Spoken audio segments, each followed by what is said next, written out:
आप देख रहे हैं श्री हरि कृपा आश्रम चैनल। संस्थापक स्वामी श्री हरि चैतन्य पुरी जी महाराज।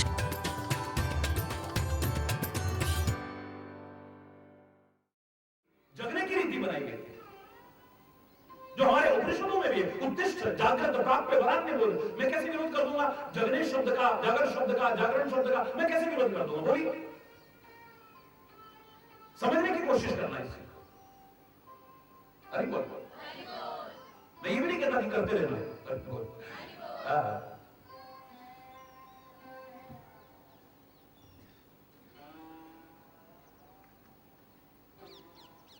अच्छाइयां भी मैं ढूंढता हूं जब, तो ये जगना शब्द है, अच्छी चीज है। फिर जाकर के भगवान का नाम लेने का विधान किया गया। जैसे प्लेन में आप लोग जागरण कह देते हो, जागरण कर रहे हैं और अरे बोल, अब उसका क्या रूप हो गया है मैं इस पर चर्चा नहीं कर रहा हूं। क्या विकृतियां आ गई हैं इस पर चर्चा नहीं कर रहा हूं। क्या दिखावा और वो नाटक हो गया है? भक्ति और प्रेम तो उड़नछू जैसे अधिकांशता हो गए, मैं उस पर चर्चा नहीं कर रहा हूं। फिर दूसरा जो हमारे पर्वतीय क्षेत्रों में ये व्यवस्था थी, इसमें क्या था? सारे परिवार को इकट्ठा करो, होता ही नहीं बोलो है? अब परिवार को इकट्ठा कैसे करोगे अगर तुम्हारा प्यार नहीं होगा? तो आज भी हाथ जोड़ जोड़ के कहना पड़ता है, तू भी आ जाना, तू भी आ जाना, तू भी आ जाना, तो पूजा लग रही है। हरि बोल। तो उनका जो भाव क्या था कि सारे के सारे संगठित होकर के रहें, मिल करके रहें, आपस का प्यार भाव बनाए रखें। इसके बहुत सुंदर भाव था। हरि बोल। वंस अपॉन अ टाइम किसी जमाने में सुंदर भाव था कि जागो, बैठ करके भगवान का नाम लो, और उसमें सारे परिवार के लोग इकट्ठे होकर के। रूप विकृत होता रहा, होता रहा, होता रहा। हर जगह जैसे कमियां आ गई हैं, इसमें भी कमियां आ गई हैं, तो उस कमियों का विरोध है, उस ढोंग का विरोध है, उस पाखंड का विरोध है, उस अंधविश्वास का विरोध है, उन रूढ़िवादिताओं का विरोध है। अच्छाई का विरोध तो न था, न है, न आगे होगा। अगर अच्छाई है तो पर तुम्हारा तो विश्वास एक जगह अगर है तो फिर सबका सम्मान करो, कोई बुराई नहीं है। सबका आदर करो, कोई बुराई नहीं है। किसी का निरादर मत करो, बड़ी अच्छी बात है। लेकिन भरोसा एक पर रख करके देख लो, तुम्हें सब कुछ वहीं मिल जाएगा। कहीं भटकने की आवश्यकता नहीं पड़ेगी, कहीं ढोंग और पाखंड की चौखटबाज करने की आवश्यकता नहीं पड़ेगी आपको। जैसे मैंने कहा था ना कि तुलसी ने अपना इष्ट राम को माना है, तो इसका तात्पर्य नहीं कि उसने सूर्य की स्तुति न की हो, गंगा की स्तुति न की हो, यमुना की स्तुति न की हो, कृष्ण की स्तुति न की हो, चामुंडा की स्तुति न की हो, कालिका की स्तुति, सबकी स्तुति की है, गणेश की। रामायण में भी पढ़ लीजिए, विनय पत्रिका में तो हर एक के विनय के पद मिलेंगे आपको। लेकिन उसके सामने अगर वो प्रकट होके भी आ जाए उसकी विनय को सुन करके, तो उसने ये नहीं कहा कि तुम कुछ दे दो, मांगना नहीं है तुमसे। कहा कमी जाके राम धनी। अरे बोल, कहा कमी जाके राम धनी, ये उसी तुलसी का पद है। मनसा नाथ मनोरथ पूर्ण सुख निधान, ताकि कौन कमी? इंद्र समान है जाके सेवक। मेरे राम के अलावा मुझे किसी और की शरण में जाने की जरूरत हो ही नहीं सकता है। बस फिर तो कर रहा है, बोले मैं भारतीय संस्कृति का संवाहक हूं और हमारे यहां सबका सम्मान करना सिखाया गया है। सबका सम्मान कर रहा हूं, सबका आदर। हाँ, इनसे मांगना हो, ये कहें कि मांग लो, तो इनसे वैसे कुछ नहीं मांगूंगा, बस देना है तो इतना दे दो। मांगत तुलसीदास कर जोरे, बस वो राम सिय मानस मोरे। बस मेरे राम सिया जो इष्ट हैं वो मेरे हृदय में निरंतर बसे रहें, उनकी कृपा बनी रहे, बस और कुछ नहीं चाहिए। एक ही बहुत है देने के लिए, मेरी झोली छोटी पड़ जाएगी जितना वो देता है। हरि बोल। ऐसो को उदार जग माही, कहां ढूंढूं मैं दूसरा? ऐसो को उदार जग माही, बिनु सेवा जो द्रवे दीन पे, राम सरिस को नहीं। और दूसरा ऐसा हो ही नहीं सकता है। वही तुलसी कहता, सबका सम्मान करने के बाद भी मन में वही भाव परिपक्व है, ऐसा कोई दूसरा हो ही नहीं सकता है जहां जाकर के मुझे नाक रगड़नी पड़े। इनकी तो रात दिन सेवा भी करेंगे, पूजा भी करेंगे, धूप बत्ती भी करेंगे, पता नहीं किस बात से रुष्ट हो जाए, पता ही नहीं। अरे बोलो, और उसके लिए कुछ नहीं कर रहे तो भी वो कृपा ही कृपा निरंतर बरसा रहा है। ऐसो को उदार जग माही, बिनु सेवा, क्या सेवा कर रहे हैं उसकी? बिनु सेवा जो द्रवे दीन पे, राम सरिस को नहीं। जो संपत्ति 10 शीश अरब कर रावण शिव बहलिनी, अपने 10 गर्दन काट काट करके चढ़ा के जो शंकर से रावण ने प्राप्त किया था, गर्दन काटने की जरूरत नहीं पड़ी, उतना तप करने की जरूरत नहीं पड़ी, उतना यज्ञ करने की जरूरत नहीं पड़ी। विभीषण खाली शरण में आया है, सोई संपदा विभीषण को अति सकुच सहित हरि दीनी। संकोच के साथ मैं अभी कम दे रहा हूं, मेरी शरण में आए को तो और ज्यादा मिलना चाहिए। उन्हें संकोच हो रहा है देने में भी कि मैं क्या दे रहा हूं, मैं तो कुछ भी नहीं दे रहा हूं। ऐसा है मेरा राम, हरि बोल, राम से तात्पर्य मेरा इष्ट, जो भी तुम्हारा इष्ट है, तुम्हारा शिव इष्ट है, दुर्गा इष्ट है, राम इष्ट है, कृष्ण इष्ट है, कोई देव इष्ट है, गुरुदेव इष्ट है, जो भी तुम्हारा इष्ट है, भारत माता तुम्हारी इष्ट है, जो तुम्हारा इष्ट है उससे बढ़कर के कोई दुनिया में है मैं नहीं मानता। मेरे मन में भाव परिपक्व हो चुका है और मुझे अपने किसी मनोकामना के लिए किसी और की शरण में जाना पड़ेगा, मुझे नहीं लगता है। लेकिन फिर भी भारतीय संस्कृति का सम्मान करते हुए, भारतीय संस्कृति के अनुरूप जीवन जीते, मैं सबका सम्मान कर रहा हूं, सबका आदर कर रहा हूं, सबकी पूजा कर रहा हूं, सबकी सेवा कर रहा हूं, लेकिन अंतर में अपने वहां से ध्यान कहीं हट ना जाए। अरे बोल,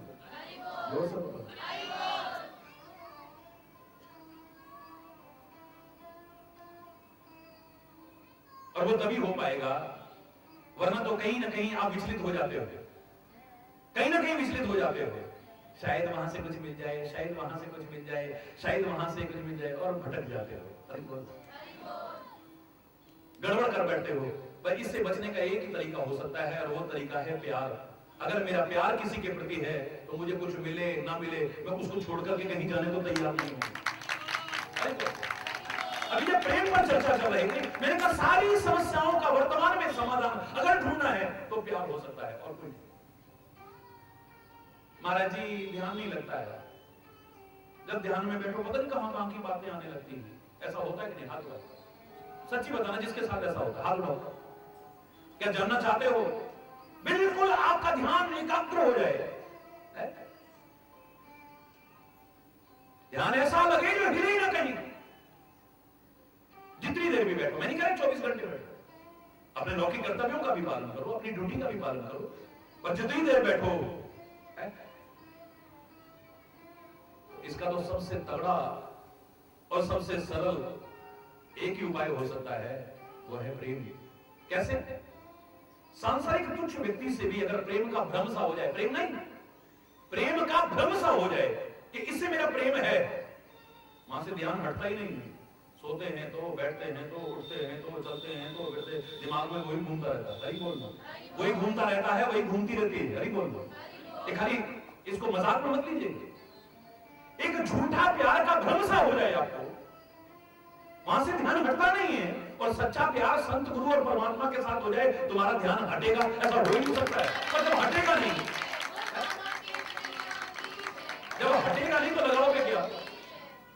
जब हटेगा नहीं तो लगाओगे क्या? मैं तो ऐसा तरीका बता रहा हूं, तुम्हें ध्यान लगाने की जरूरत ही नहीं है। हर समय तुम्हारा, तुम काम कर रहे हो लेकिन ध्यान तुम्हारा वहां लगा हुआ है जहां प्रेम है। सांसारिक प्रेम के भ्रम जहां होते हैं ना, उनके उदाहरण तुलसी आखिर में जाके दे रहा है। कामिनी नारी प्यारी जीवी, वाह। जैसे कामी को कोई स्त्री प्रिय होती है, या किसी स्त्री को कोई पुरुष प्रिय होता है, हर टाइम उसी के ख्यालों में खोया रहता है। हरि बोल, पूरी रामायण की पूर्णता पे कह रहा है, वाह। कामिनी नारी प्यारी जीवी, बोलो, कामिनी नारी लोभी ही प्रिय जीवी दाम, लोभी ही प्रिय जीवी दाम, तिमि रघुनाथ निरंतर, तिमि रघुनाथ निरंतर, प्रिय लागो मोहि राम, प्रिय लागो। मुझे इतने प्यारे लगो, कितने प्यारे, जैसे संसार में एक कामी व्यक्ति को कोई स्त्री प्रिय होती है। पहली बात तो वन साइडेड लव, एक पक्षीय प्रेम है, वो प्यार करे ना करे पर उसका है वहां। किसी को कोई स्त्री प्रिय है, किसी स्त्री को कोई पुरुष प्रिय है, तो गारंटी है कि सामने वाला भी उससे प्यार करेगा। तुम्हें कोई अच्छा लग रहा है, उसको तुम अच्छे लगोगे, तो गारंटी है क्या? है? एक पक्षी, यानी तू मुझसे प्यार करे ना करे पर मैं तेरे से प्यार करता हूं, क्योंकि मैं जानता हूं अगर मैं तेरे से प्यार करूंगा तो तू मेरे से प्यार के बिना रह ही नहीं सकता है। मैं तो इतना करूंगा तो कोई इतना प्यार करेगा, मैं जानता हूं, इसलिए मुझे इसकी परवाह नहीं है कि तू प्यार करे और मेरा प्यार कभी कम ना हो तेरे से, ऐ मेरे परमात्मा। और जैसे वो कामी स्त्री या पुरुष जिससे प्यार करता है, प्यार का भ्रम होता है, उसी के ख्यालों में खोया रहता है रात दिन और उसी को पाने की कोशिश करता है, ऐसे ही ऐ मेरे परमात्मा रात दिन तेरे ही ख्यालों में खोया रहूं और जैसे तैसे बस तुझे ही पाने की कोशिश करता रहूं, बस और कुछ नहीं। लोभी ही प्रिय जीवी दाम, जैसे लोभी आदमी को धन प्रिय है लेकिन धन को लोभी प्रिय हो को गारंटी है, ये भी वन साइडेड लव है, एक पक्षीय प्रेम है। लोभी को धन प्रिय है लेकिन धन को लोभी कब छोड़ जाएगा पता ही नहीं है।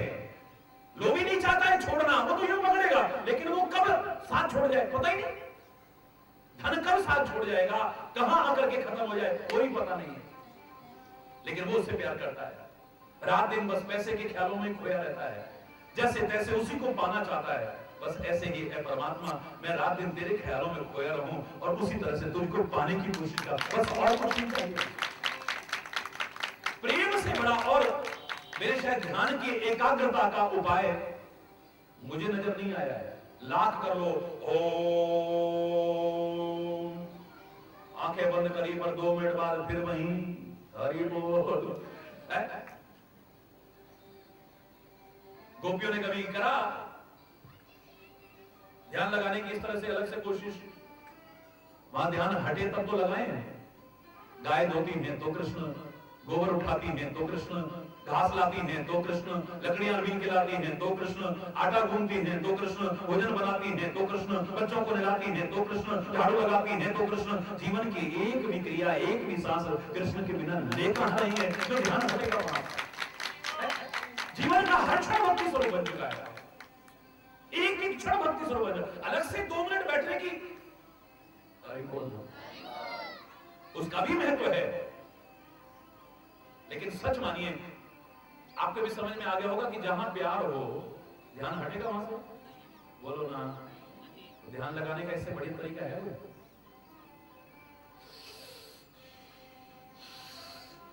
पता नहीं लगेगा कि नहीं लगेगा, मेरे को तो नहीं लगेगा। अरे इनका अपना महत्व है, आसन का अपना महत्व है, प्राणायाम का अपना महत्व है, इन सारे योग के जो अंग हैं इनका अपना महत्व होगा, लेकिन ध्यान तुम्हारा एकाग्र होगा, कितनी देर होगा, होगा या नहीं होगा, आई कांट से, मैं नहीं बोल सकता, कुछ नहीं कह सकता हूं। लेकिन अगर तुम्हारा प्यार हो जाए, दावे से कह रहा हूं, तुम दुनिया से भागोगे नहीं, दुनिया को छोड़ोगे नहीं, अपना कर्म भी अपने से दूर नहीं करोगे, अपने कर्तव्य का पालन करते हुए एक क्षण को भी तुम्हारा ध्यान हटेगा कहां?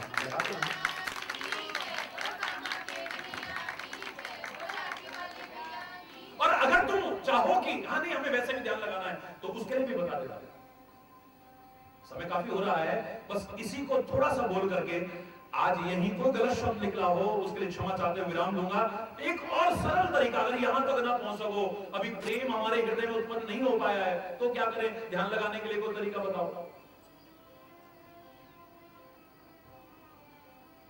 बाह्य और आंतरिक पवित्रता लेकर के बैठना, शुद्ध आसन पर बैठकर, नॉन कंडक्टर आसन पर बैठकर, विद्युत कुचालक आसन यही है। ऐसे समय में बैठना जब व्यवधान कम से कम हो, ना ही हो जाता।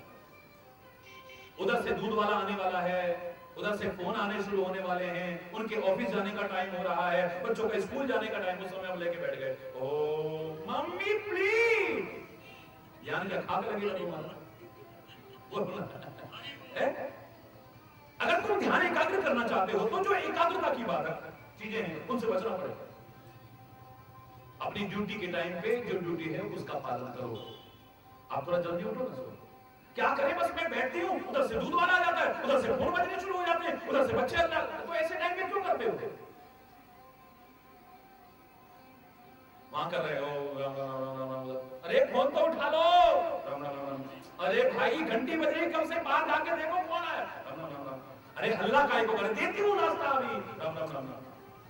हरि बोल। लगेगा ध्यान? बोलो। मैं आपके मुंह से पूछता हूं, ध्यान लगेगा? एकाग्रचित्त होगा? सवाल ही नहीं है। जब तुम्हारी ड्यूटी है, जो तुम्हारा कर्म है, उसको भी पूरा करो। सुबह ब्रह्म मुहूर्त में उठो, अगर तुम्हें अलग से लगाना भी है तो साथ में अगर बैठो परिवार के साथ, बड़ी अच्छी बात है। अकेले में बैठो तो किस तरह से बैठा ये बताए, और साथ बैठे हो तो एक दूसरे को छू करके मत बैठो, अलग होकर और थोड़ी देर पहले क्या हुआ था इसे भूल जाओ, अगर ध्यान एकाग्र करना चाहते हो तो। देखा मेरी रिस्क करती सबके बीच में, अब दिमाग तो वहां लगा है, ध्यान क्या लगेगा? आज मैं वहां पे गई, इसने तो ऐसा कर दिया, बिल्कुल देखा। हमारे घर आए तो हमने 36 चीजें खिलाई, हम कहते हैं चाय भी नहीं पूछी, दिमाग में वो घूम रहा है, ध्यान क्या लगेगा? इसलिए आज मैं बेइज्जती कर दी, इसको छोड़ूंगी नहीं, सबके बीच में मेरा कोई मौका भी नहीं। थोड़ी देर पहले क्या हुआ था, जब तक इसे नहीं भूलोगे, और थोड़ी देर बाद तुम्हें क्या करना है इसे नहीं भूलोगे, तुम्हारा ध्यान एकाग्र नहीं हो सकता है। अरे आज तो बिजली का बिल भी जमा करना है, अरे आज तो ये भी करना है, अरे आज उनके लिए भोजन बनाना है, उन्होंने कहा था ना कि मेरे दोस्त आने वाले हैं, जा उनके लिए करना। थोड़ी देर बाद क्या करना है उतनी देर के लिए भूल जाओ। थोड़ी देर पहले क्या हुआ था इसे उतनी देर के लिए भूल जाओ, और साथ ही साथ प्रार्थना करते रहो, हे परमात्मा तू ही कृपा कर, हे परमात्मा बोलो तू ही कृपा कर, तेरे चरणों में हमारे हृदय में प्यार निरंतर बढ़ता रहे। ये सद्गुरु तू ही कृपा कर, तेरे चरणों में निरंतर हमारे हृदय में प्यार बढ़ता रहे। हम प्रयास करेंगे, तेरी कृपा अपेक्षित है साथ, बस उसकी कृपा हो जाए तो फिर असंभव भी संभव हो जाएगा, कठिन भी सरल हो जाएगा। मूकं करोति वाचालम पंगुम लंघयते गिरिम यत् कृपा तमहं वंदे परमानंद माधवम। जो मूक को भी बहुत बोलने वाला बना दे, गूंगे को भी बहुत बोलने वाला बना दे, पंगु को भी, लूले लंगड़े को भी दुर्गम पर्वत पार करा सके, वो उसकी कृपा ही हो सकती है। यानी असंभव को ही संभव कर दे, कठिन को भी सरल कर दे। हमारा प्रयास, और मैंने हमेशा कहा है, God helps those who help themselves. जो खुद कोशिश करते हैं वो परम सत्ता भी उसकी सहायता करती है। जब वो सहायता करे, सफलता ना मिले चाहे किसी भी क्षेत्र में हो, वो ही सकता है। फिर मन में भाव है, आज नहीं लगा है तो कब लगेगा? किसी भी क्षेत्र में आगे बढ़ना है। इस समय ध्यान की बात हो रही है, तो ध्यान क्या कर रहा होगा? हिम्मत नहीं हारोगे, we shall overcome, we shall overcome. आएगा दिन, हम होंगे कामयाब, हम होंगे कामयाब, हम होंगे कामयाब एक दिन। पूरा है विश्वास, मन में है विश्वास, हम होंगे कामयाब एक दिन। ऐसे कैसे हो जाएगा? जो मैंने आपसे कहा, फिर असफलता भी हमें हरा नहीं सकेगी, और बल्कि हमारे अंदर जोश पैदा करेगी। कई बार हम फेल हुए हैं किसी भी फील्ड में, हमें सफलता नहीं मिली है, तो हम अपने प्रयासों की कमी ढूंढेंगे, उसको दूर करके फिर चलने की कोशिश करेंगे। मैंने आपको एक बच्चों के लिए कितना आदर्श उदाहरण हो सकता है, जिसने माउंट एवरेस्ट को फतेह किया सबसे पहले। उनमें से एक था हिलेरी एडमंड, यही था ना? सुबह भी मैंने आपको बताया, वो व्यक्ति 2 बार प्रयास करके हार चुका था, और दोनों बार नहीं चढ़ पाया था। 2 बार उस सबसे ऊंची चोटी को फतेह नहीं कर पाया, एवरेस्ट पर नहीं चढ़ पाया, तो हिम्मत नहीं हारी। मैंने जब उसका जीवन परिचय पढ़ा, एक पंक्ति मेरे को बड़ी अच्छी लगी। उसने वहीं पर लिखा, कितना सुंदर लिखा, एक पंक्ति में, being a mountain you can grow. तू माउंटेन है, तू जड़ है, तू नहीं बढ़ सकता है, लेकिन being a human being I can. एक मानव होने के नाते, परमात्मा की सर्वोत्कृष्ट कृति होने के नाते मैं बढ़ सकता हूं। तू यही खड़ा रहेगा, मैं फिर आऊंगा और तेरे को फतेह करके निकलूंगा। हिम्मत नहीं है, ये मनोबल, ये आत्मबल, ये आत्मविश्वास तुम्हें सफलता में बहुत सहायक होगा। किसी भी क्षेत्र में, पढ़ाई के क्षेत्र में, प्रतियोगिता के क्षेत्र में, भक्ति के क्षेत्र में, किसी भी क्षेत्र में आगे बढ़ना चाहते हो। मैंने परसों भी आपसे कहा, शारीरिक बल का अपना महत्व है। इसको भी नकार नहीं सकते। लेकिन शारीरिक बल जिनके पास नहीं है पर मनोबल है, आत्मबल है, आत्मविश्वास है, सेल्फ कॉन्फिडेंस है, वो करके दिखा देते हैं जो बड़े बड़े शारीरिक बल वाले भी नहीं कर पाते।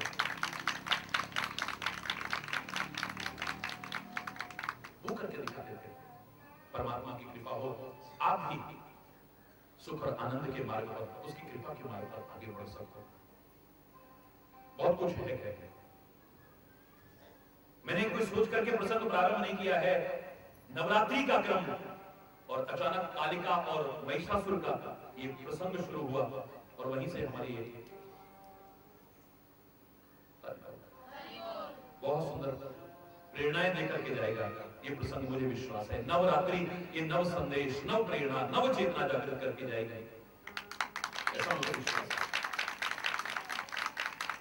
उसे हम अपनाएंगे और सुखी होंगे, इतना भी मुझे विश्वास है। करोड़ों लोग सुखी हो गए, आप भी हो गए।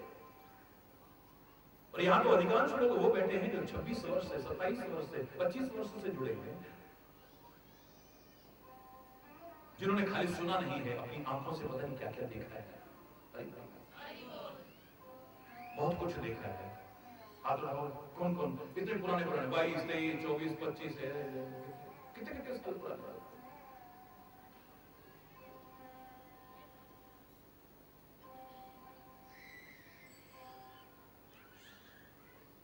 बहुतों ने बहुत कुछ पाया है।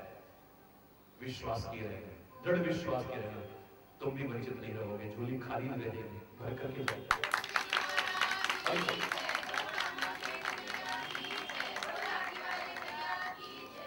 फल परमात्मा नहीं देते हैं, गुरु नहीं देते हैं, संत नहीं देते, देवी देवता नहीं देते, तीर्थ नहीं देते हैं। फल देता है हमारा विश्वास। जहां हमारा विश्वास है हमें वहां से सब कुछ मिल जाएगा, और विश्वास नहीं तो भगवान के सामने खड़े रहेंगे। दुर्योधन माया भी कहता रहा, छलिया कहता रहा, पता नहीं क्या क्या बकवास करता रहा, भगवान सामने खड़े थे। उसकी झोली नहीं भर सकती। पाने वाले क्या क्या पा गए हैं, और क्या क्या पा गए उसी को पा गए। जब तू मिल गया तो बाकी क्या रह गया, और तू नहीं मिला सब कुछ मिल गया। तो जो उसके महत्व को जानते हैं वो और कुछ नहीं कहते, अरे तू मिल जा बस।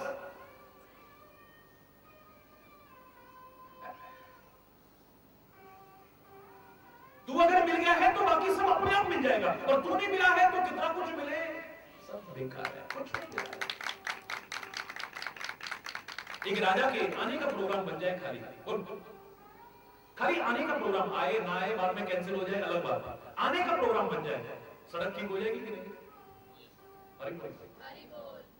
और वही नहीं आसपास देखो, तब से जब से इस तरह के लोग भी आने जाने लगे यहाँ आश्रम में, लोग क्या क्या नहीं बन गया। खाली आने का प्रोग्राम बन जाए, रास्ते ठीक हो जाएंगे, गंदगी साफ हो जाएगी, सुरक्षा की व्यवस्था, जो लाख कहते थे। देखिए रास्ते में बहुत शैतान लोग खड़े रहते हैं और इस तरह की भक्तियां करते हैं, फलाना का एक सिक्योरिटी, एक सुनता नहीं था कोई, अब वहां से वहां तक सिक्योरिटी लग जाएगी। किसी काम के लिए दफ्तरों के चक्कर काटते थे, कल आना कल आना कल आना, ये सुनने को मिलता था। अब वो ऑफिसर घर में आएगा, सुना है मुख्यमंत्री जी प्रधानमंत्री जी तुम्हारे यहाँ है यार, अच्छा वो क्या काम था तुम्हारा, यहीं पे फाइल लेके आएगा, यहाँ लेकर के आएगा। जिनसे जरा सी सहायता के लिए कहते थे और कोई तैयार नहीं होता था, अब बड़े बड़े लोग आएंगे और हमारे लायक सेवा हो, बताओ ना, हमने सुना प्रधानमंत्री जी तुम्हारे आ रहे, हमने सुना राष्ट्रपति जी तुम्हारे आ रहे, हमने सुना मुख्यमंत्री जी आ रहे। कितने महीनों से अटकी फाइलें, काम रुके हुए थे, वो ठीक हो जाएंगे, सड़कें ठीक हो जाएंगी, सफाई हो जाएगी, सुरक्षा की व्यवस्था, पता नहीं कितने काम बन जाएंगे। संसारिक तुच्छ राजा के, ये कितने दिन के राजा हैं, आज हैं कल को इनके आने से, आने के प्रोग्राम बनने से इतना कुछ हो जाता है। और वो राजाओं का राजा, महाराजाओं का महाराजा रात दिन हमारे अंदर बैठा है, फिर भी हम दुखी क्यों हैं? सोचो जरा।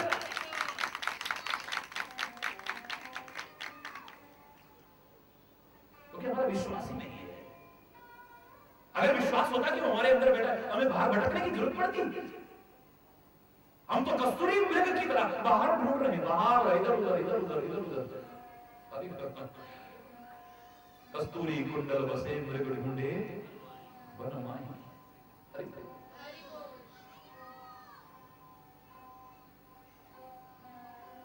बहुत कुछ मिल जाएगा, लेकिन विश्वास के बल पर मिलेगा। बनाए रखना विश्वास नहीं, दृढ़ विश्वास। और उससे और कुछ पाने की नहीं, उसे ही पाने की कामना करना, फिर तो सवाल ही नहीं कुछ और मांगने की जरूरत पड़ जाती है।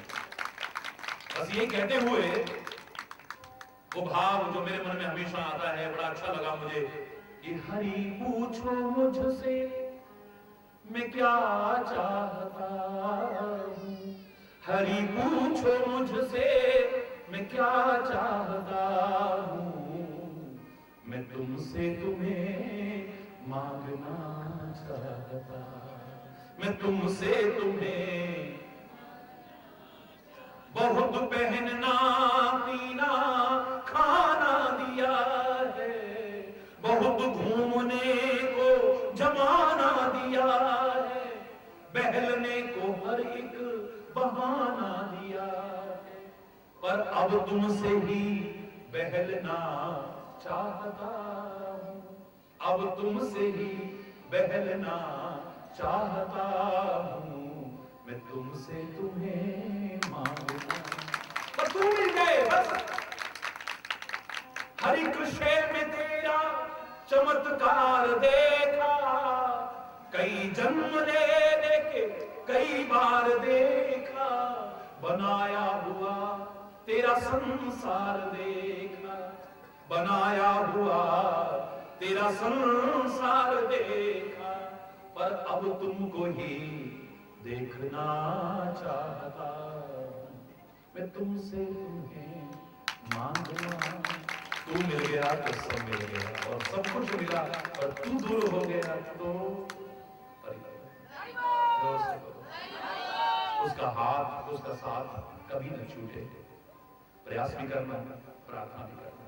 आज यहीं पर अगर कोई गलत शब्द निकला हो तो उसके लिए क्षमा याचना करते हुए अपनी वाणी को विराम दूंगा। एक बार जोर से बोलेंगे, धर्म की अधर्म का प्राणियों में विश्व का, गौ माता की, भारत माता की, गंगा माता की, संत समाज की, भारत की देवियों की, भक्त समाज की,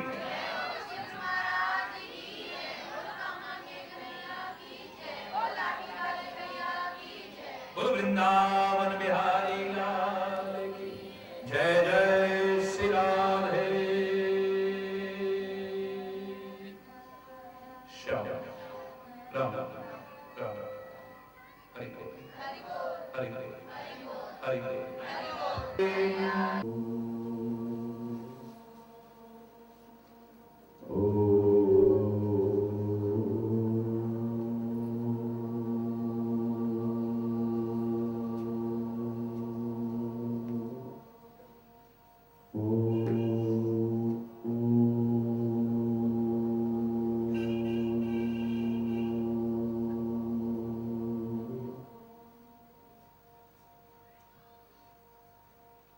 सर्वे भवन्तु सुखिनः, सर्वे सन्तु निरामयाः, सर्वे भद्राणि पश्यन्तु, मा कश्चित् दुःखभाग् भवेत्, मा कश्चित् दुःखभाग् भवेत्। ॐ शान्ति शांति शांति।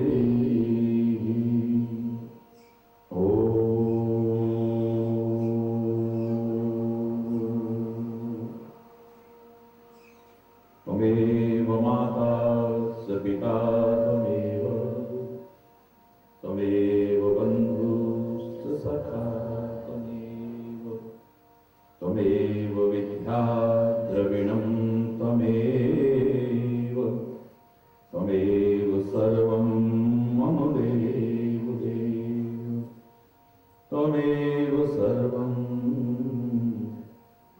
मम देव देव। ॐ शान्ति शान्ति शान्ति।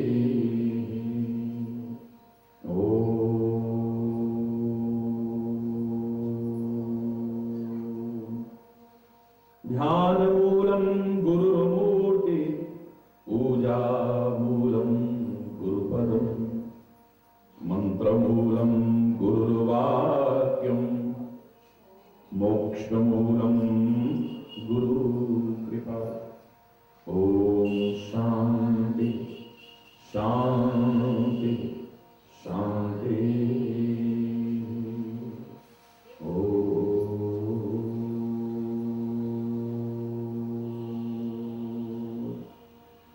जय जय नारायण नारायण हरि हरि।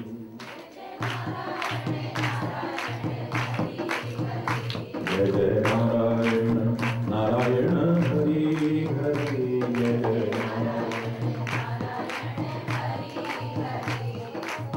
नारायण नारायण हरि हरि। जय जय नारायण नारायण हरि हरि। जय जय नारायण नारायण नारायण हरि हरि। जय जय नारायण। तेरी लीला जग से न्यारी हरि। तेरी लीला जग से न्यारी हरि। तेरी लीला जग से न्यारी हरि। जय नारायण नारायण हरि हरि। जय जय नारायण नारायण हरि हरि। जय जय नारायण नारायण हरि हरि। जय जय। हम आए शरण तिहारी हरि। हम आए शरण तिहारी हरि। हम आए अब राखो लाज हमारी हरि। हरि हरि। जय जय हरि हरि। जय जय हरि हरि। जय जय। जय जय नारायण नारायण हरि हरि। जय जय नारायण नारायण हरि हरि। जय जय नारायण नारायण हरि हरि। जय जय नारायण। भक्तों के प्राण आधारे हरि। भक्तों के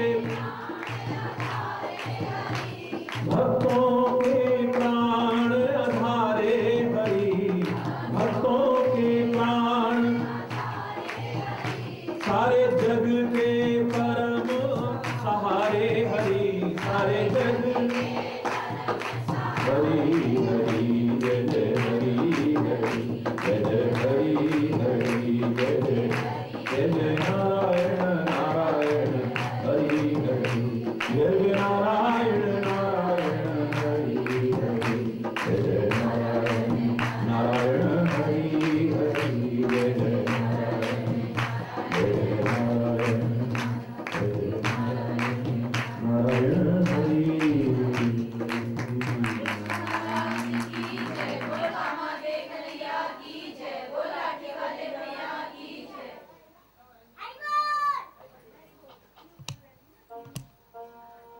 हरि बोल हरि बोल।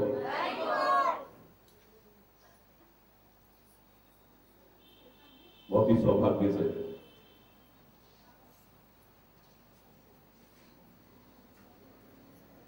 उस परमात्मा की असीम अनुकंपा से ही एक क्षण हम सबको प्राप्त हो गए। और मैंने हमेशा एक बात कही है कि सौभाग्यशाली हैं सौभाग्यशाली हैं हम, हमें मानव का शरीर मिला है।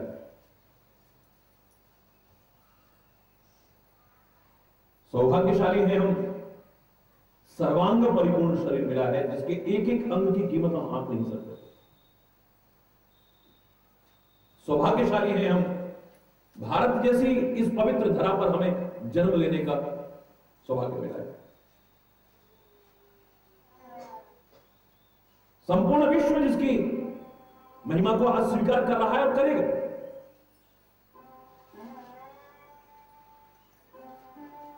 सौभाग्यशाली हैं हम हमें सत्संग मिल रहा है।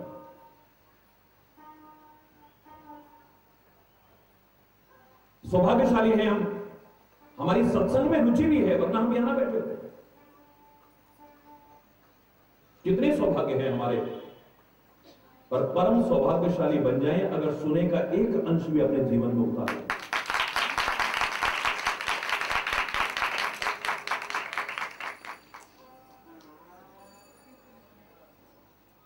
जब तक हमारे जीवन के आचरण में, व्यवहार में नहीं आए, तब तक,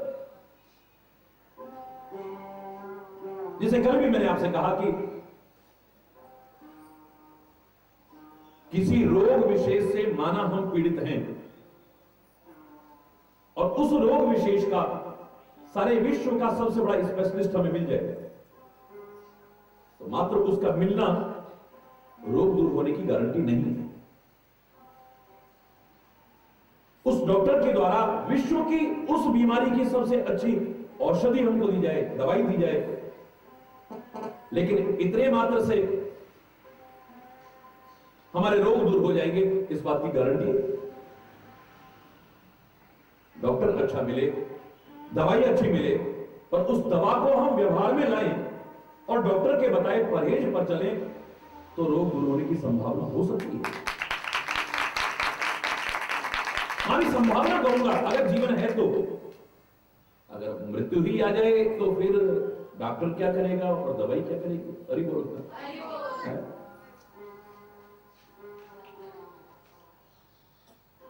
अगर उस दवा को हम व्यवहार में लाएं, डॉक्टर के बताए परहेज पर चले, तो संभावना है हमारे रोग दूर हो जाएंगे। लेकिन यहां संभावना गारंटी है कि भव रोग दूर होंगे, गारंटी। ये कोरी बातें नहीं, ये कोई विज्ञापन नहीं है कि ये क्रीम लगाओ तो भैंस भी गोरी हो जाए।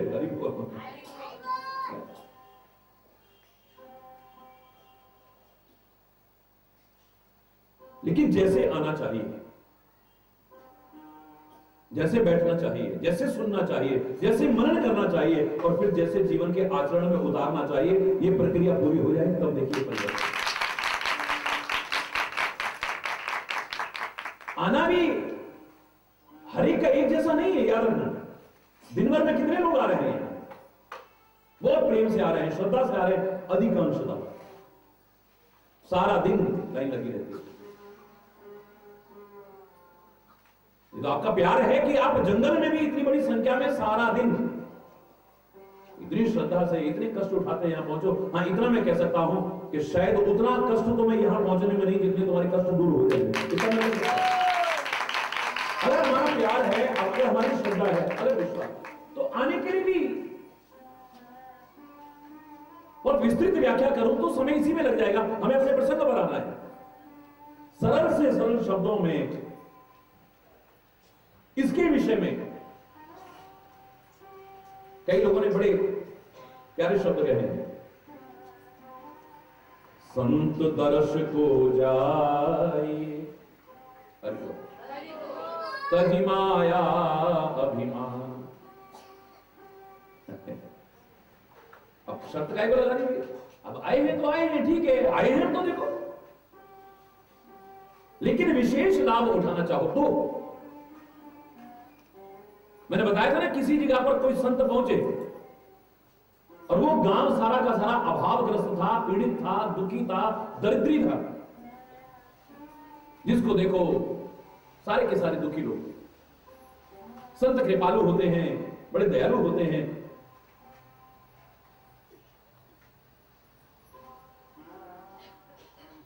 कहने लगे आप लोग तो सारे के सारे दुखी हो, पर आपको भी लगता हो कि हम सब में ये ज्यादा दुखी है। बताओ वो कौन है? बोले महाराज जी, ये जो व्यक्ति है ना, ये बहुत दुखी है। इस पर तो हमें भी तरस आता है, हम पर दुनिया को तरस आता है, लेकिन इस पर हमें भी तरस आता है। महाराज कृपा करो, पहले इसके कष्ट दूर करिए, फिर हमारे कष्ट दूर करिए। संत बोले बिल्कुल इसके कष्ट दूर हो जाएंगे, पर आप में से किसी ने अगर करोड़ों यज्ञ किए हों तो उसका फल मुझे दे दो, मैं अभी इसको ठीक करता हूं। सारे गांव वाले बोले ना नौमन तेल होगा ना राधा नाचेगी। हरि बोल। ये तो ऐसी शर्त रख दी कि करोड़ों यज्ञों का फल। महाराज हमने तो यज्ञ देखे भी नहीं। अरे भाई करोड़ों ना सही, लाखों यज्ञ तो करे होंगे। बोले महाराज देखे भी नहीं। संत फिर कहे जा रहे हैं लाखों ना सही हजारों तो किए होंगे, उनका फल दे दो। महाराज क्यों शर्मिंदा कर रहे हैं? कहां हम कहां यज्ञ। महाराज क्षमा करिए, आप इसको ठीक करना है तो करो, वरना ऐसी शर्तें लगा करके हमें खाली भ्रमित करने की कोशिश मत करो। अरे भाई हजारों नहीं किए तो सैकड़ों यज्ञ तो किए होंगे। अरे महाराज बोल दिया हमने तो एक भी नहीं किया, बस एक आध तो करा ही होगा, उसी का फल दे दो भाई। एक व्यक्ति खड़ा हुआ और खड़ा होकर के कहने लगा कि महाराज एक नहीं करोड़ों यज्ञों का फल मैं देता हूं। सारे हंसने लगे। क्या है यार, बुढ़ापे में बताओ मती खराब हो गई। संत के आगे झूठ बोल रहा है, शर्म नहीं आती? इतने महान संत बड़ी मुश्किल से हमारे गांव में आए, हमारे यहां कौन आता है? अब उनके सामने तुम झूठ बोल रहे हो। हम तो अच्छी तरह जानते हैं तेरे को, तूने तो कभी यज्ञ के नजदीक भटक के नहीं देखा है, और तू कह रहा है कि करोड़ों यज्ञों का फल।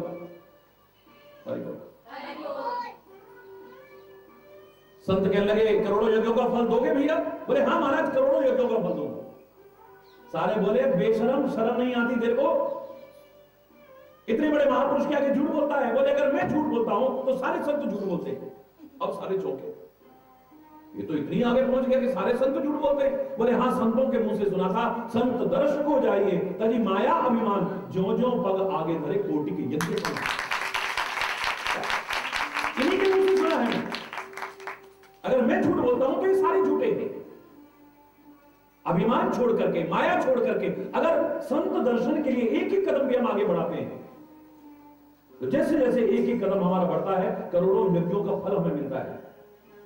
मेरे मन में किसी प्रकार का कोई अभिमान नहीं है, क्षमा चाहते हुए कहूंगा, और ना मेरे मन में किसी प्रकार की मैं तो कुछ चाहता ही नहीं। मैंने तो सोचा ही नहीं कि महाराज से जाकर के ये दुख करूंगा, ये मांगूंगा, वो मांगूंगा। बस बड़ी मुश्किल से एक सौभाग्य मिला था दर्शन का, तो मन में आया। इतनी परमात्मा की कृपा हुई है, हमारे गांव में एक संत आ रहे हैं, उनके दर्शन करके इस दुर्लभ अवसर का लाभ उठा लूं। बस मेरे मन में और कुछ नहीं। ना मेरे मन में कोई कामना है, मेरे मन में कोई चाह नहीं है, मेरे मन में कोई याचना नहीं है।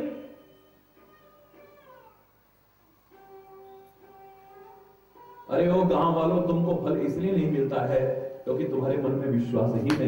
ये कह रहा है वो व्यक्ति। वो कहने लगा तुम्हें इसलिए फल नहीं मिलता है क्योंकि तुम्हारे मन में विश्वास ही नहीं है। अभी अगर ये दोहा तुमको भी बोलने को कहा जाता, तुम भी बोलते इसे, लेकिन उसके बावजूद तुम्हें फल नहीं मिल रहा है। करोड़ों यज्ञ तो क्या, एक यज्ञ का फल नहीं मिल रहा है। क्यों? तुम्हारे मन में विश्वास नहीं कि ऐसा भी हो सकता है। जोर से बोलो।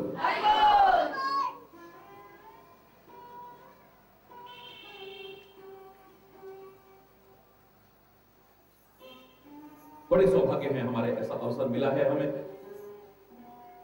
लेकिन और ज्यादा परम सौभाग्य हमारे हो जाएंगे जो संदेश उभर करके आए, नव संदेश नवरात्रि में। उस संदेश को भी अपने जीवन में, आचरण में अगर उतारने की कोशिश करें। महामोह महिषेश कराला, महामोह महिषेश विशाल, बड़ा विशाल। वो महिषासुर इतना बड़ा नहीं था जितना ये महामोह रूपी महिषासुर है।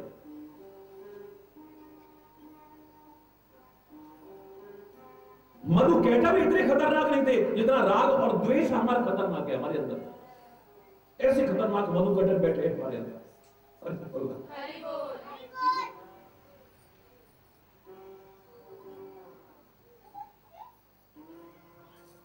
महामोह रूपी महिषासुर को, मधुकैटभ रूप, राग द्वेष रूपी मधुकैटभ को अगर समाप्त कर सकता है तो परमात्मा का चरित्र समाप्त कर सकता है। और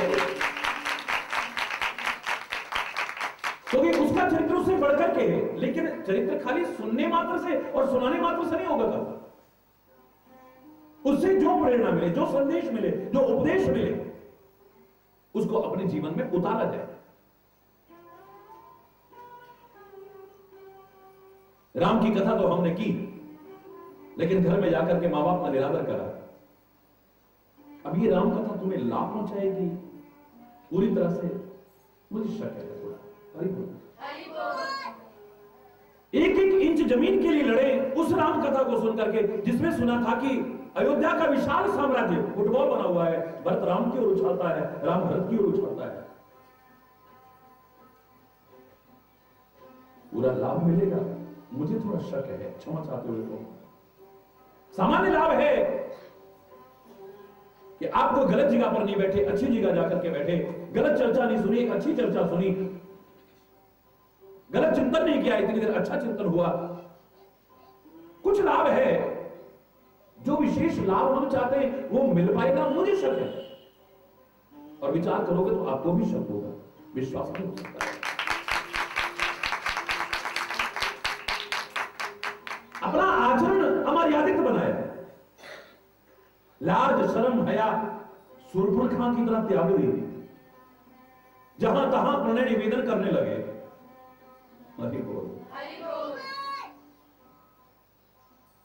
जहां सीता की मर्यादाएं हमारे सामने आती हों, वो राम कथा सुन करके भी, चाहे वो कराल कालिका है, हमारे महामोह रूपी महिषासुर को मार पाएगी?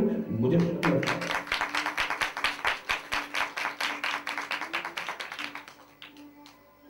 जो यहां प्रेरणा मिल रही है वो भी तो जीवन में अपनाएं। और मैं कह रहा हूं, ज्यादा प्रेरणाएं आप अगर न ले पाओ, रात दिन आप लोग सुनते हो, विभिन्न चैनल्स पे भी सुनते हो, और संतों महापुरुषों को भी सुनते हो, अपने महाराज जी को भी सुनते हो, सुबह से लेकर रात तक, कभी कहीं कितनी बार सुनते हो? अनंत प्रेरणाएं, अनंत संदेश, अनंत शिक्षाएं मिलती हैं, न ले पाओ इतनी, तो मैंने आपसे क्या कहा था? मुझसे अगर कम से कम शब्दों में कोई कहे कि रामायण क्या बनाना चाहती है, तो क्या कहा था मैंने? रामचरितमानस का पहला शब्द पढ़ लो और अंतिम शब्द पढ़ लो, तुम्हें पता लग जाएगा कि इसमें है क्या और ये क्या बनाना चाहती है। ये क्या बनाना चाहती है? अगर आपने रामचरितमानस पढ़ा है तो पहला शब्द क्या है? वर्ण। याद कीजिए, वर्णानाम अर्थसंधानाम रसानाम छंदसाम अपि मंगलानाम च कर्तारो वंदे वाणी विनायको। पहला शब्द वर्ण। बस यहां पर जी रहे हैं। वर्ण माने होता है रंग। ये श्वेत वर्ण का है, ये पीत वर्ण का है, ये रक्त वर्ण का है, ये फलाने वर्ण का है। वर्ण माने होता है रंग। वर्ण माने होता है जाति। ये ब्राह्मण वर्ण का है, ये क्षत्रिय वर्ण का है, ये वैश्य वर्ण का है, ये शूद्र वर्ण का है। यही तो जी रहे हो, और कहां जी रहे हो? वर्ण माने होता है भाषा, क्योंकि वर्णमाला से ही भाषा बनती है। वर्ण के अनेक पर्यायवाची मैंने आपको बताए क्या क्या इसका अर्थ होता है, और वही जी रहे हैं हम। रंग, रूप, जाति, भाषा, बस इसी में जी रहे हैं। इसी के कारण लड़ते हैं, भिड़ते हैं, मरते हैं, विवाद करते हैं, दुनिया भर का इसी की वजह से होता है। सारा अगर न देख पाओ ना, तो अंत में कहा है, पता लग जाएगा रामायण कौन सी सीढ़ी तक चढ़ाना चाहती है, तुम्हें पहुंचाना चाहती है, उठाना चाहती है। अंतिम शब्द आता है मानव। ते संसार पतंग घोर किरणैर दैहंती नो मानव। अंतिम पंक्ति का ये अंतिम शब्द है मानव, जो तुम्हें वर्ण से ऊपर उठा करके, रंग, रूप, भाषा, जाति, इन सारे की सारी संकीर्णताओं से ऊंचा उठा करके सच्चे मानव के स्तर पर पहुंचा दे। वो है मेरी रामायण, वो है मेरी गीता, वो है मेरी भागवत, वो है मेरा महाभारत, वो है मेरा गुरु ग्रंथ, वो है मेरी महापुरुषों की वाणी और चिंतन। हरि बोल।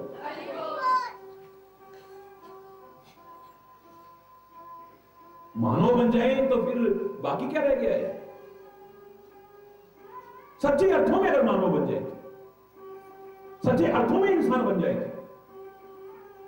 और याद करिए, इस संसार के जितनी भी दुर्दशा है, इसको समाप्त करने के लिए, विकृतियों को समाप्त करने के लिए, हिंसा को समाप्त करने के लिए, मन मनमुटाव को समाप्त करने, राग द्वेष को समाप्त करने के लिए और समाज की जो बुरी दशा हो रही है इसको सुधारने के लिए जब मेरे से किसी ने पूछा तो मैंने अनेक उपाय बताए थे। एक ही उपाय नहीं बता रहा हूं, मैंने अनेक उपाय बताए, शास्त्रों को बता रहा हूं। कोई से वाक्य को आधार बना लो, राग द्वेष हिंसा वैर विरोध घृणा वैमनस्यता ये सारे दूर ना हो जाए तो चैलेंज कर रहा हूं। किसी वाक्य को उमा कहूं मैं अनुभव अपना सद हरि भजन जगत सब, एक किसी को आधार बना लो। ब्रह्म सत्यम जगत मिथ्या, ये संसार सब मिथ्या है, तो फिर सब कुछ मिथ्या है।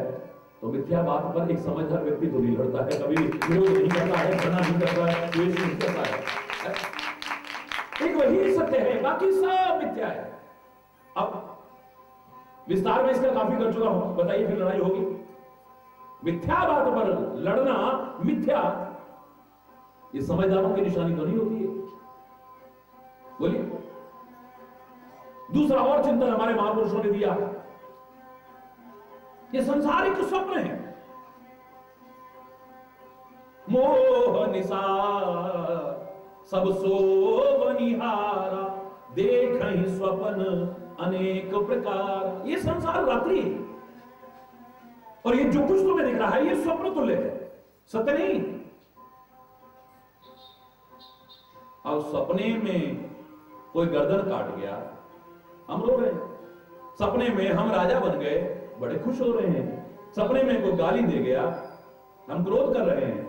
सपने में हमारी प्रशंसा कर गया, हमारे मन में बड़ी अच्छी भावनाएं आ रही हैं। सपने में ऐसा, सपने के व्यवहार पर जो अपने मन में दुर्भावनाएं लाएगा, विरोध लाएगा, घृणा अपने हृदय में उत्पन्न करेगा, आप क्या उस सपने में सोए हुए व्यक्ति को एक समझदार मानव मानने को तैयार होंगे?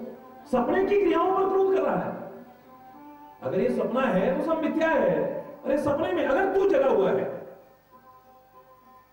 तू जाग चुका है, तेरे जीवन में ज्ञान का उजाला फैल चुका है, तो इन मिथ्या बातों पर तू कभी भी विवाद करने की कोशिश नहीं करेगा। मिथ्या कैसे मान ले महाराज जी, हमारे सामने हो रहा ठहरा। अरे बोलो, हम इसे मिथ्या कैसे मान ले? क्यों? सिनेमा हॉल में जब जाते हो है? सामने लोग नाचते दिखते हैं, कूदते दिखते हैं, हिंसा करते हुए दिखते हैं, प्यार करते हुए दिखते हैं, पता नहीं क्या क्या करते हुए दिखते हैं, और तुम्हें सच ना लगता तो कभी तुम बड़े जोश में आ जाते हो, कभी तुम्हारी आंखें छलकने लगती हैं, कभी तुम्हारे रोंगटे खड़े हो जाते हैं, कभी तुम्हें डर लगने लगता है। सच लग रहा था ना, वो झूठे मोटे लग रहे थे क्या? लेकिन वो सच कब तक लगता है? जब तक उस सिनेमा हॉल में अंधेरा होता है। जब तक सिनेमा हॉल में अंधेरा होता है वो असत्य भी तुम्हें सत्य जैसा लगता है, और जैसे ही प्रकाश होगा अब वहां पर ना कोई नाचता दिखे, ना कूदता, ना हिंसा करता, ना प्यार करता, ना कुछ, ना कोई डरावना लगेगा, ना भयावना लगेगा, ना सुहावना लगेगा, कुछ नहीं लगेगा। सामने बस सच्चाई का सफेद पर्दा होगा और कुछ नहीं होगा। सामने एक सफेद पर्दे के अलावा आपके सामने कुछ नहीं होगा। लेकिन कब? जब वहां पर उजाला, अरे वहां तो 100 वाट का बल्ब भी जला दो तो सच्चाई नजर आ जाएगी तुमको, और यहां तो सूर्य का प्रकाश भी जिसके सामने मंद नजर आता है, जब वो ज्ञान का प्रकाश फैलता है फिर कहां असत्य दिख पाएगा?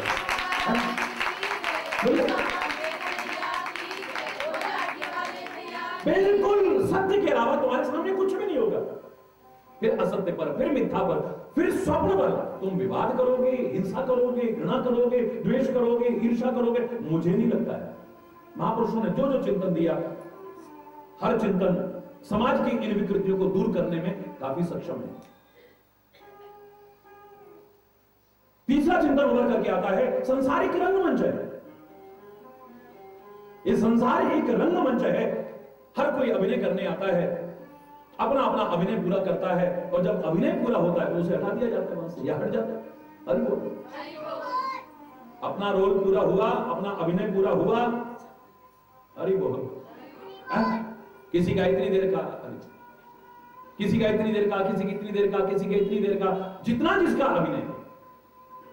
अब ये स्थिति भी मैं दावे से कह रहा हूं समाज की बड़ी सुंदर दशा बना सकती है। ये वाक्य भी अपने आप में कम नहीं है। अगर इस संसार को एक रंगमंच मान लें, हम सब अभिनय करने आए हैं, अभिनेता है खाली, इस बात को मान लें, समाज का स्वरूप भी बड़ा सुंदर बन जाएगा। कैसे महाराज जी? तो मैं महाराज जी आपसे यही कहूंगा कि जो अभिनय तुमको करने दिया गया है, करने को दिया गया है, उसे ठीक से करो, कुशलता पूर्वक निर्वाह करो। आपको रावण बना दिया जाए और आप और कैसे हैं और अच्छे लगे क्या? अरे बोल, जो बनाया जाए बस उस अभिनय को ठीक से करना, यही अभिनेता की विशेषता है। आदमी कितना सज्जन है, कितना धर्मात्मा है, लेकिन अभिनय करने को मिला है रावण का, तो रावण लगना चाहिए। अगर अभिनय करने को मिला है राम का, तो फिर तुम्हारी बोली से, चाल से, ढाल से, व्यवहार से राम के अलावा कुछ नजर नहीं आता। जो अभिनय करेंगे उसे ठीक से करो। पहले तो आपको एक प्रश्न बीच में लोग उठाते हैं, मैं उस पर चर्चा कर दूं। एक पंक्ति की चर्चा है कि महाराज जी अगर ये सब नाटक हो रहा है तो संत भी नाटक करते हैं क्या? गुरु भी नाटक करते हैं क्या? महापुरुष भी नाटक करते हैं क्या? भगवान भी दुनिया में आते हैं तो नाटक ही होता है सब ये। तो क्या कहोगे बोलो? क्योंकि वो भी तो ये सब करते दिखते हैं, करते दिखते हैं, लेकिन फिर भी अभिनेता नहीं है वो। अभिनेताओं से भी अच्छा अभिनय कर लेते हैं और करते हैं, लेकिन अभिनय करने के उद्देश्य से नहीं। एक मार्गदर्शक भी होता है, एक निर्देशक भी होता है, वो करता सब कुछ वही है, लेकिन वो अभिनेता नहीं, वो निर्देशक यानी डायरेक्टर नहीं कहलाता। दिशा निर्देशक होता है, तुम ऐसा करो, तुम ऐसा करो, तुम ऐसा करो। मेरे जितने अवतार हैं ये निर्देशक हैं, म्यूजिक डायरेक्टर है, गा के बताएगा आपको, लेकिन वो गायक नहीं है। डांस डायरेक्टर है, वो डांस करके दिखाएगा, अभिनय करके दिखाएगा, ऐसे करिए, यहां पर ऐसे करिए, यहां पर ऐसे घूमिए, लेकिन वो डांसर नहीं है। अरे बोल, करता दिख रहा है आपको,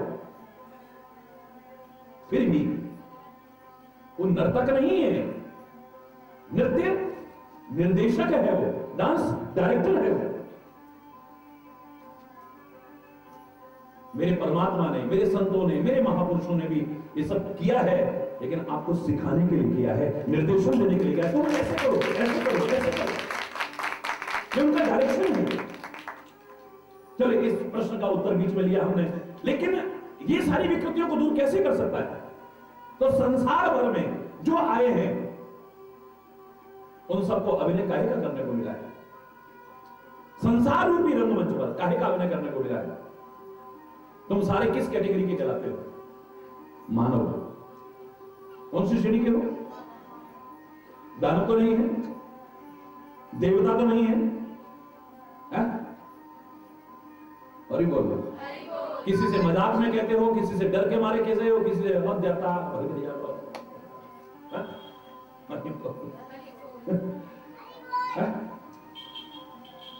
किसी किसी वजह से कहते हो, किसी तुम सारी के सारे मानव बन करके आए हो ना। यहां पर कोई भेदभाव नहीं कि स्त्री है या पुरुष है, हमारी श्रेणी एक ही है, हम सब मानव जाति के हैं, मानव जाति है। जाति मैं नहीं कह रहा कि नहीं होती है, आप वैज्ञानिक हैं तो इसमें ये कौन सी जाति का पौधा है, कौन सी प्रजाति का पौधा है, नहीं कहते क्यों? यहां साइंस के प्रवक्ता भी बैठे हैं, ये नहीं बोलते आप ये कौन सी जाति का पौधा है, लेकिन वहां पर इस तरह से नहीं किया है जैसा हमने बना दिया है, ये शूद्र है, ये हरि बोल रहा, और वो भी वर्तमान में कितना प्रासंगिक है, एवरीबॉडी नोस। आज कितना प्रासंगिक है ये व्यवस्था, जिसको बिल्कुल छिन्न भिन्न करके रखा हुआ है हमने, ये आप सब जानते हैं, इस पर मैं चर्चा नहीं कर रहा हूं। तो हमारी प्रजाति एक ही है, वो क्या है? जैसे दानव सारे दानव कहलाए, चाहे वो लंका के हों, चाहे भारत के हों, चाहे वो रूस के हों, चाहे अमेरिका हो, सारी पृथ्वी पर दानवों का भी निवास था, मानवों का भी निवास था, और सर्वत्र देवता भी होते हैं। तो देव देव है सारे। अरे बोलो, कोई कोई कोई कोई अपने जीवन को इतना ऊंचा उठा लेता है तो हम देव में हम उसे महादेव कह देते हैं। अरे बोलो,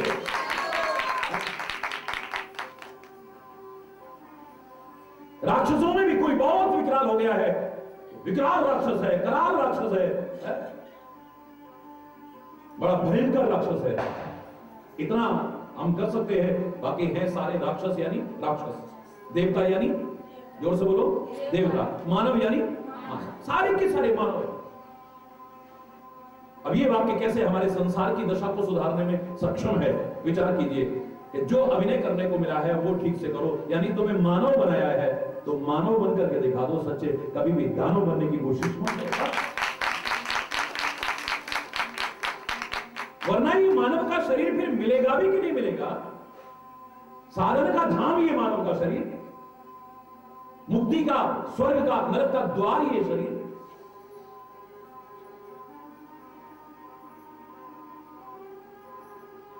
एक ही शरीर में सारे के सारे गुणों को उगाने की सामर्थ्य रखने वाला ये शरीर, पता नहीं फिर मिलेगा कि नहीं मिलेगा?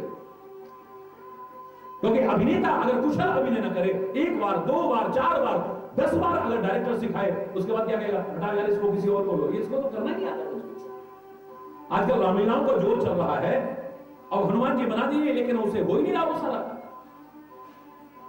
एक बार कहेगा, दो बार कहेगा, 4 बार कहेगा, 10 बार कहेगा, आखिर में क्या कहेगा? यार किसी और को बनाओ, ये नहीं है हनुमान बनना। महाराज मेरी बड़ी बेइज्जती हो जाएगी, सारे गांव के लोग मेरे को देखने आएंगे, और मैंने सबसे कह रखा है मैं हनुमान बनूंगा, और तू मेरा नाटक देखने आना, रामलीला देखने आना। चलो इसको बंदर बना देगी, हमें बंदर बना देगा, कुत्ता बना देगा, सांप बना देगा, कीड़ा मकोड़ा बना देगा, लेकिन मानव का शरीर फिर मिलेगा।